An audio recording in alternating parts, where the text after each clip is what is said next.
सद्भावना city news Uttar Pradesh Uttarakhand आपको खबरों में रखे सबसे आगे।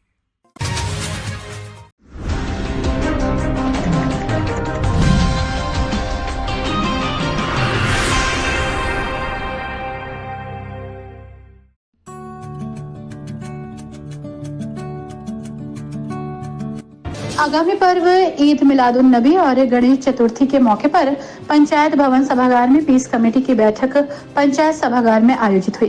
बैठक में वक्ताओं ने ईद मिलादुन नबी और गणेश चतुर्थी को शांति, एकता, भाईचारा और सौहार्द के साथ मिलजुल कर मनाने की अपील की। साथ ही इन पर्वों पर कोई नई परंपरा नहीं करने की अपील की। डीएम अनुज कुमार सिंह ने आगामी पर्वों की शुभकामनाएं देते हुए कहा कि हमें शांति, एकता और भाईचारे के साथ इन्हें मनाना है। इस बात का विशेष ध्यान रखना चाहिए कि कोई असामाजिक फिजा बिगाड़ने की कोशिश न करे। वरिष्ठ पुलिस अधीक्षक ने कहा कि आगामी त्योहारों के मद्देनजर कड़ी सुरक्षा व्यवस्था रहेगी। साथ ही उन्होंने जनता से असामाजिक तत्वों पर कड़ी नजर रखने और किसी तरह की घटना होने पर तत्काल सूचना देने, पुलिस प्रशासन को तत्काल सूचना पहुंचाने की। इस बैठक में मुख्य रूप से SP city Kumar Ranvijay Singh, SP traffic Subhash Chandra Gangwar, SP देहात Sandeep Kumar Meena, ADM finance Satyam Mishra, ADM प्रशासन गुलाब सिंह, एसडीएम ठाकुर द्वारा प्रीति सिंह, अपर नगर आयुक्त Atul Kumar, CO civil line Arpit Kapoor, CO card Apeksha Nipadiya. इसके अलावा शहर इमाम हकीम सैयद मासूम अली आजाद, नायब इमाम मुफ्ती सैयद फहद अली, मुफ्ती अयूब कलीमी, मुफ्ती अब्दुल मन्नान, कमाल अहमद, नोमान मंसूरी, केसर अली कुदुसी, अनवार मलिक, मोहम्मद रिजवान, सलीम वारसी, अरविंद अग्रवाल, अतुल सोती, अतहर अंसारी समेत बड़ी संख्या में कुनरकी बिलारी ठाकुर द्वारा कांड के साथ थाना प्रभारी और महानगर के पुलिस अधिकारी और गणमान्य लोग मौजूद रहे। बैठक की अध्यक्षता जिलाधिकारी अनुज कुमार सिंह ने की और संचालन सीओ सिटी सुनीता दहिया ने किया। मनाने की कोशिश करेंगे और अभी थाना कार से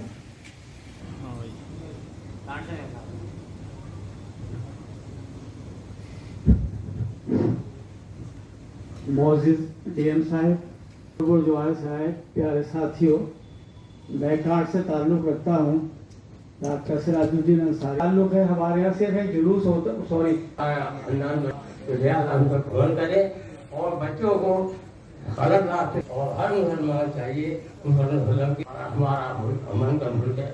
आप लोगों से अपेक्षा है, बस मुझे इतना ही कहना था। बाकी काफी बेहद चर्चा हुई है। मैं आप सभी को आगामी आने वाले त्योहार के लिए हार्दिक शुभकामनाएं देता हूँ। Thank you. अच्छाई की जगह बुराई फैल जाती है। बुराई को खत्म करना और अच्छाई को लागू करना, ये भी हमारे नबी का तरीका है। हमें उस पर भी अमल करना है। हम और आप सबको यही पैगाम है कि ये प्यार मोहब्बत का त्यौहार, ये प्यार मोहब्बत का माहौल मुरादाबाद में पिछले बरसों की रिवायत की तरह ऐसे ही बना रहे और हम सब उस पर चलते रहें। यही हमारा आज का पैगाम है। बड़ी गाड़ी नहीं जाएंगी, बड़ी गाड़ी तक नहीं लगेंगे, मिठाई या बिस्कुट नहीं फेंके जाएंगे। इंशाअल्लाह उम्मीद है सब मानेंगे और फिर अमल करेंगे। ज़्यादा सब आवाम का फायदा इसमें ये अपने बड़ों की बात को माने। अगर अपनी बड़े बात को मानेगा तो फायदे में रहेगा, कामयाब रहेगा, प्यार मुस्बत रहेगा। ज़्यादा पे सागर ताल्लुक है, इस साथ से हमारा तालमेल है। जनता और किसान का करीबी ताल्लुक है। ये एक दूसरे के शरीक है। दोनों अपने अपने हिसाब से मीटिंग करते हैं हर त्यौहार पर वगैरह, तो इसी वजह करते हैं कि हमारी समस्या उन तक पहुँच जाए और उनकी जो भी कहना है उनकी कारकर्दगी हमारे सामने आ जाए। आज इस वक्त हम जब से हिंदुस्तान में आज़ाद हुआ है, हमारा मुल्क आज़ाद हुआ है, फिर उन्होंने मुल्क हमने निकाला है, बुराई को ख़त्म किया है। सूरत से हम तो आपस में मिलकर हिंदू मुसलमान हर त्यौहार खुद से मनाते हैं। इस फन का लिहाज नहीं होता। ये हमारी हिंदुस्तानियत की पहचान है, शहरियत से शहरी की पहचान है, अच्छे इंसान की पहचान है। महाराज जिस सल्लम का जुलूस निकाला जाता है, आपने ये फरमाया मुझे अल्लाह ताला ने लोगों को इल्म तालीम देने के लिए, अच्छे अखलाक के लिए भेजा गया। लिहाजा हर मुसलमान, हर आदमी चाहिए अखलाक से बात करे, प्यार मोहब्बत से बात करे और तालीम की तरफ ज़्यादा तवज्जो दे। इसलिए बच्चों को तालीम पे डाले ताकि वो अच्छा शहरी बने, अच्छा इंसान बने, अच्छा हिंदुस्तानी बने, अपने घर का, शहर का नाम पैदा करे। तालीम ऐसी चीज़ है कि इंसान को बैलेंस रखता है, डिसबैलेंस नहीं होने देता और सही रात की चलाता है। अच्छा तालीम मैं हम अपनी सबसे ये अर्ज करता हूँ कि हमें अल्लाह ताला ने 2 चीज़ें दी हैं, पैसा और वक्त। पैसे को बचाए, बुरी बातें लगाए और तालीम में लगाए। तालीम को ज़्यादा फरोग दें, क्योंकि आजकल महंगाई का ज़माना है, पढ़ाई महंगी है, इलाज महंगा है, मकान महंगे हैं, खान-पीन महंगी है। ज़्यादा खुराफात पे पैसा खर्च न करें, बच्चों को तालीम पे और सेहत पे पैसा लगाएं और वक्त जो तुम्हारे पास बचे वो बच्चों के देखभाल के लिए लगे। बच्चों को देखें हमारा बच्चा की सोसाइटी क्या है। का धन्यवाद अदा करना चाहूँगा कि पिछले 2 महीने में जितने भी आयोजन रहे, धार्मिक पर्व रहे, जितनी भी शोभा यात्रा रही, हर शोभा यात्रा सकुशल निस्तान करने में हमारे सभी मजिस्ट्रेट्स का, पुलिस प्रबंधन का और साथ ही साथ में आप सभी लोगों का बड़ा अहम रोल रहा है। उसके लिए आप सभी प्रशंसा के पात्र हैं। जैसे कि आपको अवगत है कि इस समय 16 तारीख को भी आयोजन है और साथ ही साथ में गणेश चतुर्थी के बाद में अब विसर्जन के भी काफी कार्यक्रम लगे हुए हैं। तो इन सब में भी आप सभी का अपेक्षित सहयोग लगातार जनपदीय पुलिस और प्रशासन को मिल रहा है। इस चीज के लिए भी मैं आप सबका आभार व्यक्त करता हूं और मैं आशा करता हूं कि आने वाले समय में 16 को जो विशेष तौर पर आयोजन है उसमें भी आप लोगों का इसी प्रकार से सहयोग मिलता रहेगा। आप सभी ने काफी कुछ बातें और विषय संज्ञानित किए हैं। पहले भी एसपी सिटी साहब ने, एडीएम सिटी ने, आप सब ने भी बताए थे कि ये अलग अलग जगह पे जो भी विषय हैं उनके संबंध में अवगत कराया था और लास्टली तकरीबन हर जगह पे काम भी कंप्लीशन की स्टेज में है और हम आशा करते हैं कि आयोजन से पूर्व हर प्रकार के जो भी प्रॉब्लम्स थी उनका निस्तारण भी समय से कर लिया जाएगा। इसके साथ में एक विषय जिसपे 2 घंटे से लगातार सब चर्चा का विषय है वो यही है कि बड़े वाहन और बड़े वाहन पे तकत और तकत पे बच्चे। तो मुझे नहीं लगता कि ये 2 घंटे डिस्कशन का भी पॉइंट होना चाहिए और अगर जो 2 घंटे इसका डिस्कशन कर लिया है तो कृपया वापस गांव में, शहर में, कस्बे में जाके कम से कम इतना सुनिश्चित कर लिया जाए कि अगली बार इस चीज का डिस्कशन 2 घंटे तक ना करना पड़े। इस प्रकार से वाहनों से इस प्रकार के आयोजन में प्रतिभाग नहीं किया जाता है, बल्कि पैदल ही चलते हैं और खुद उन सारी चीजों को सहते हैं। तो ऐसी क्या वजह है कि जिसकी वजह से बेसिकली पैदल चलना पड़ रहा है। तो इसका कारण ये है कि आप विभिन्न प्रकार के काफी जगह पे ये चीज देखने में आती है, अलग अलग प्रकार के आयोजन में जहाँ पे पैदल चला जाता था वहां से मोटरसाइकिल और गाड़ियों से चलने लगा है। तो आराम की तरफ जो पूरा समाज है वो उस तरफ जा रहा है। तो इन चीजों से, इन प्रवृत्तियों को थोड़ा सा करेक्ट करने की जिम्मेदारी भी है और वो जिम्मेदारी आप सब लोगों की, हम सब लोगों की भी है। लाइफ को एक थ्रेटनिंग पोजीशन में रख के और किसी भी प्रकार का कोई भी आयोजन कोई समझदार आदमी तो नहीं कर सकता।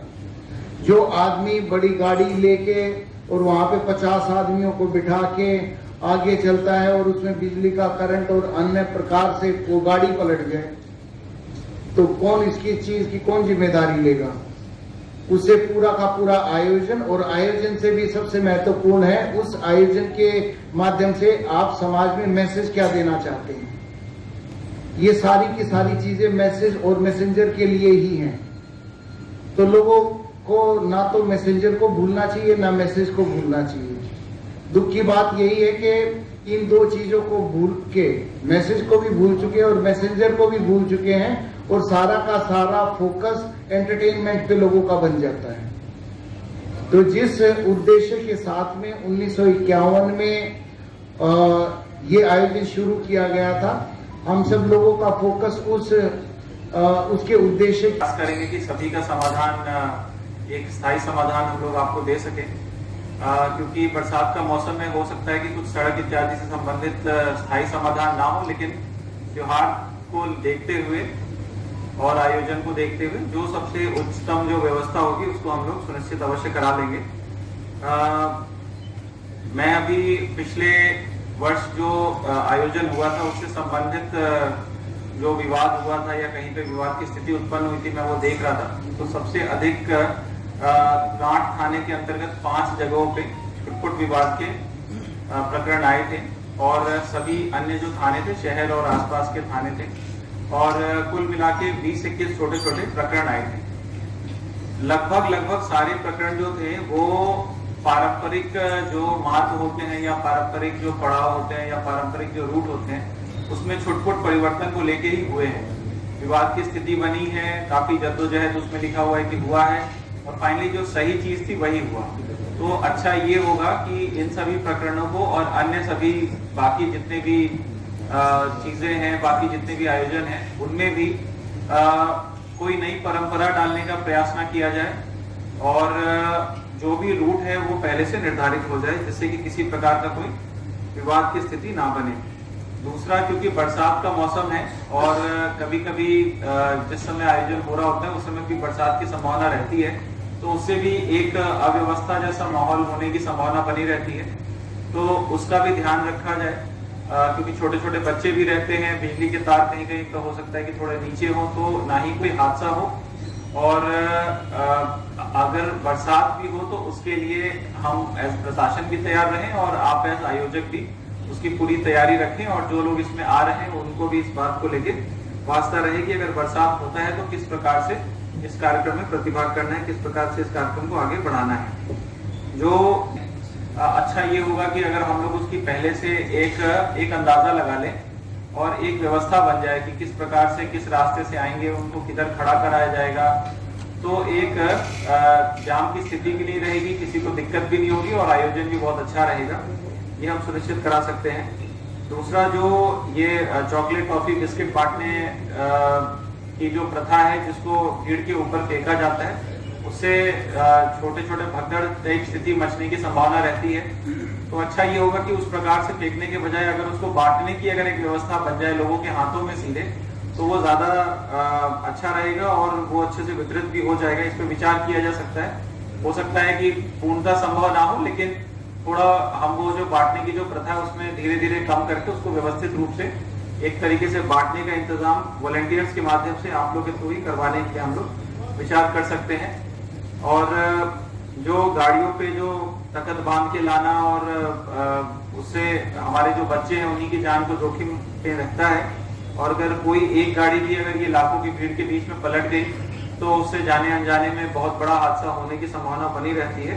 तो उस चीज को अवॉइड अवश्य किया जाए।